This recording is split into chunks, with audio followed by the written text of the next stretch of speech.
Injustice is an Elseworld story, a superhero civil war between Batman and Superman.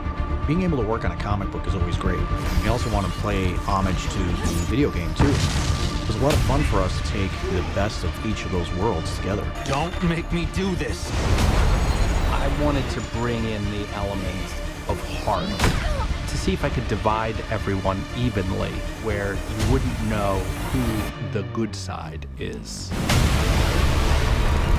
Superman becoming something that is way more dangerous and much darker, actually, than what we're used to seeing. It's over. I had to ask, do I want to be the guy that makes this film and does this to one of my favorite characters? You know, Batman is great, but now and forever, I will always be Team Superman.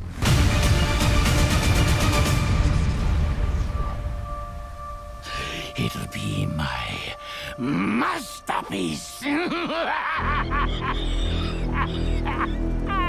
Superman suffers an unimaginable loss.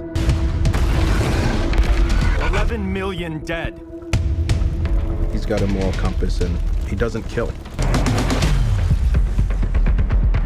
Having crossed that line, where does that leave you? We're not executioners. How dare you moralize to this man? We wanted to really make sure that we were staying true to the character and making sure that when he would go down this path, that we would see an aspect of Superman that we've never seen before. You'll throw away everything the Justice League stands for. We were wrong. Someone took everything from you, didn't they? And look at what you became. Joker knows that Superman is well-nigh indestructible, so he goes after a softer target, his heart.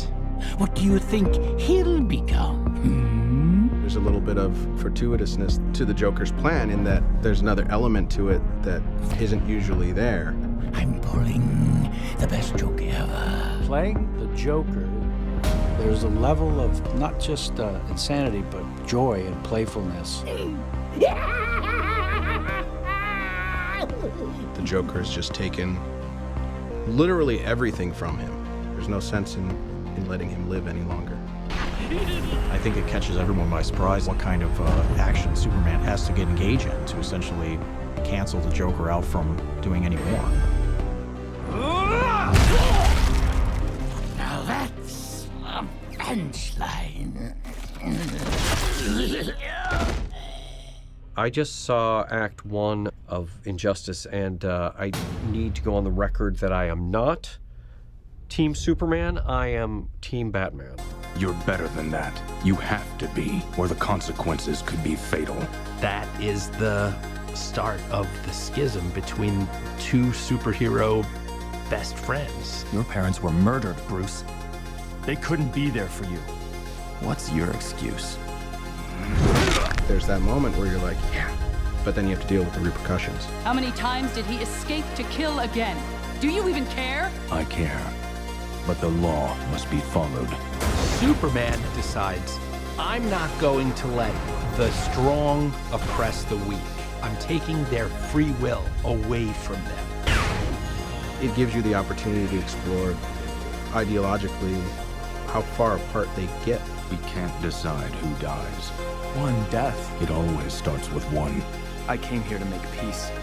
But you can't possibly understand what the Joker took from me. Batman keeps looking back at his ethics and asking himself, am I on the morally right side here? Because it feels like everything I do is not working.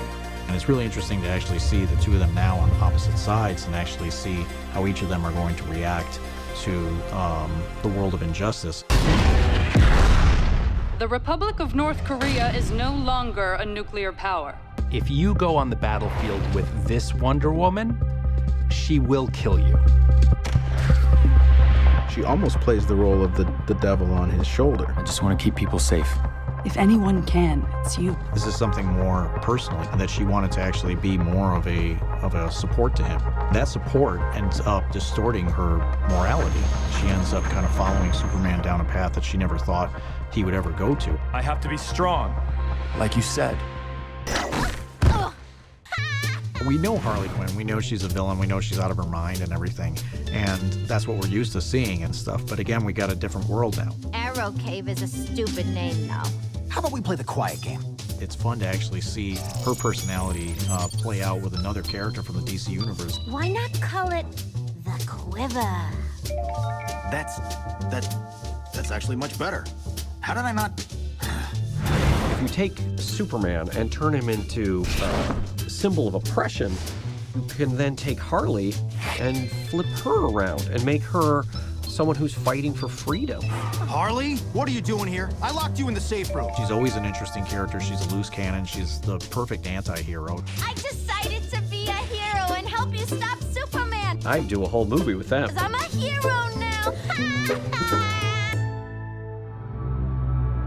There's a huge cast of superheroes in this film. We are exploring some of those secondary characters, Nightwing, Robin. Screw this. I always felt like Plastic Man doesn't really fit in from a completely kind of different world.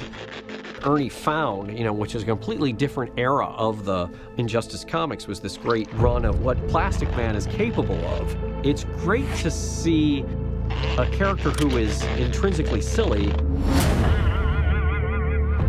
be such a badass. We're here for the Mirror Master. The Mirror Master. That he's actually working for the government, ostensibly. Stop interfering with government. He had some great bits in the comic book we adapted from. It's going to be a shocker to people to see all the superheroes in this very, very deep tone of a script. They're exactly where you said they would be. Having a different actor cast in the role really brings out a different dynamic and a different personality of these characters. It's okay. Let it out. We need to be able to think that there is a way out of our mistakes. What's gotten into you? What side are you going to choose? No character is safe. Superman finds himself in a position that he hasn't been in before, being opposed to a lot of the people that have stood next to him, possibly treating them as criminals. Is he even good anymore? Superman can make a perfect world. The Justice League cannot be the world's police force. You're all under arrest. I don't think so.